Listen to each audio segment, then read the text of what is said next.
जय श्रीराम।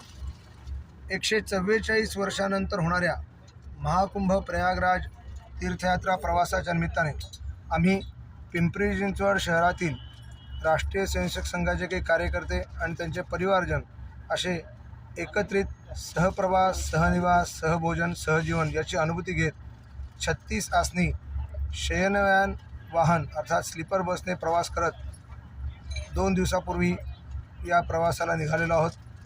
काल या महाकुंभाला येण्यापूर्वी राष्ट्रीय स्वयंसेवक संघाचे स्थापना शताब्दी वर्ष असण्याचा एक सुवर्णयोग जुळून नागपूर या ठिकाणी रेशीमबाग संघ कार्यालय, डॉक्टर हेडगेवारांचं स्मृती मंदिर या ठिकाणी दर्शन घेऊन हा आमचा पुढचा प्रवास सुरू आहे।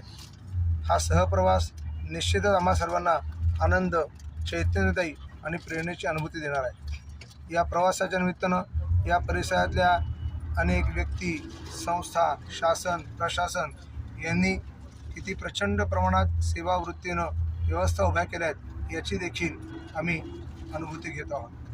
हा प्रवास हा निश्चितच अत्यंत पुण्यकारक, पवित्रतेची अनुभूती देणारा, चैतन्याची अनुभूती देणारा असेल। आपण सर्वांनी देखील गर्दीचा विचार न करता, सुविधांचा विचार न करता हा 144 वर्षांचा येणारा महाकुंभ आवर्जून ज्यांना ज्यांना शक्य आहे अशा सर्वांनी अनुभवा आणि इतरांना देखील सांगून आपल्या सनातन धर्म, हिंदू संस्कृती, भारतीय ज्ञान परंपरेचं वैशिष्ट्य असणाऱ्या या जगातील सर्वात मोठ्या धार्मिक एकत्रीकरणाचं एक आदर्श उदाहरण माननीय पंतप्रधान नरेंद्रजी मोदी यांनी केलेली राष्ट्रभक्तीची एक विशेष अशी रचना या उत्तर प्रदेशचे कर्तृत्ववान मुख्यमंत्री योगाने या महाकुंभमेळ्यामध्ये संन्यासी, तपस्वी, आखाडा परिषद याचं महत्त्व असतं।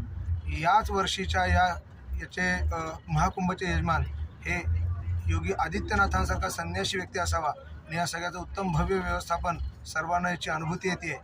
कोणीही या सगळ्या महाकुंभमधनं लाभ घेतलेला इथल्या कुठल्याच प्रकारच्या व्यवस्थांबद्दल नकारात्मक बोलत नाही आहे। एवढी प्रचंड गर्दी असून हेच या महाकुंभमेळ्याचं यश आहे। ही खऱ्या अर्थानं राष्ट्रीय एकात्मता आणि सामाजिक समरसता, कुटुंब प्रबोधन आणि या महाकुंभमेळ्यामध्ये पर्यावरण संरक्षणासंदर्भात सुद्धा खूप मोठी काळजी घेऊन एक थाली थैला अभियान करून आपण पर्यावरणपूरक, हरित, प्रदूषणमुक्त कुंभ केलेला आहे। या सगळ्याची अनुभूती घेण्यासाठी मी पुन्हा सगळ्यांना विनंती करेन, आपण मोठ्या संख्येनं सहभागी व्हा।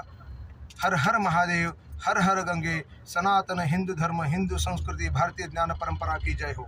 भारत माता की, भारत माता की। वंदे वंदे वंदे।